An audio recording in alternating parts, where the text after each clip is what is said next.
Hello friends, विवा food रेसिपीमध्ये आपले सगळ्यांचे मनापासून स्वागत। आज इथे आपण खूप मस्त तरीदार असा टोमॅटोच्या सार मधला कलेजी पेठा करणार आहोत। तर कसं करायचं आहे चला बघूयात आपण पुढे व्हिडिओमध्ये। इथे पातेलीमध्ये आपण तेल टाकून घेऊयात। तेल आपल्याला चांगलं गरम करून घ्यायचे। तेल गरम झालेले आहे, ह्याच्यामध्ये आपण काही खडे मसाले टाकून घेऊयात।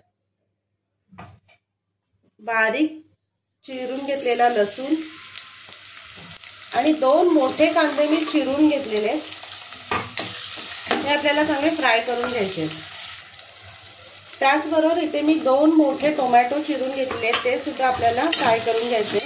त्याच्यामध्ये मी टोमॅटो आणि कांदा फक्त थोडं मीठ टाकून घेणार आहे, जेणेकरून कांदा आणि टोमॅटो आपलं पटकन शिजला जाईल।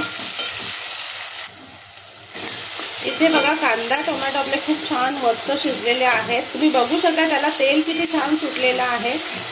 आता ह्याच्यामध्ये आपण मसाले टाकणार आहोत। बेसिक मसाल्यामध्ये आपण एक कलेजी पेठा बनवणार आहोत, खूप टेस्टी होणार आहे। इथे मी हळद टाकून घेतलेली आहे, गोडा मसाला। इथे मी 1.5 चमचा मसाला टाकलेला आहे। हे छान मिक्स करायचे आणि ह्याच्यामध्ये आपल्याला लगेचच कलेजी पेठा आपण स्वच्छ धुवून घेतलेले आहेत ते टाकून घ्यायचे।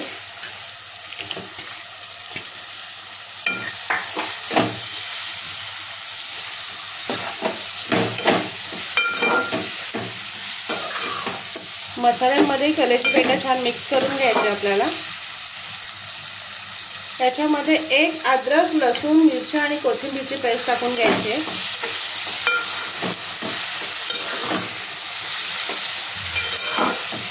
गॅस बारीक करून घ्यायचा आहे, मीडियम फ्लेममध्ये ठेवायचे, जास्त बारीक नाही करायचे। आणि झाकण ठेवून आपल्याला एक 5 मिनिटं शिजवून घ्यायचे। 5 मिनिटं झालेली आहेत, किती मस्त त्याला तरी आलेली आहे, बघू शकताय तुम्ही। आपली ग्रेव्ही खूप छान व्हायला लागलेली आहे। तर ह्याच्यामध्ये मी गरम पाणी टाकणार आहे। गरम पाणी टाकल्याने काय होणार आहे, ती कुकिंग प्रोसेस जी असते ना ती तशीच चालू राहते, त्याच्यामुळे जेवणाला अजून खूप छान चव येते। जास्त पाणी नाही टाकत आहे, कारण आपल्याला थिक ग्रेव्ही करायची आहे, जास्त रस नाही करायचा त्याच्यामध्ये। ह्याच्यामध्ये लगेचच मी मीठ टाकून घेणार आहे, चवीप्रमाणे आपण मीठ टाकायचं आहे। भरपूर सारा कोथिंबीर।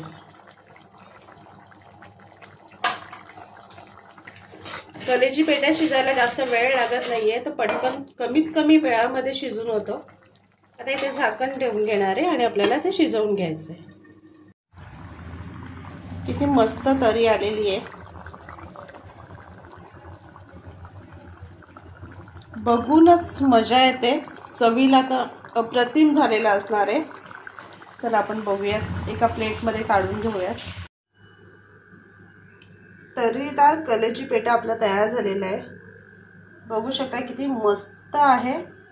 तर नक्की बनवा आणि सांगा कसं झालंय ते। आणि असेच आपले नवनवीन व्हिडिओ बघण्यासाठी व्हिडिओला लाईक करा, शेअर करा आणि सबस्क्राईब करा। चला तर मग भेटूयात आपण पुढच्या व्हिडिओमध्ये।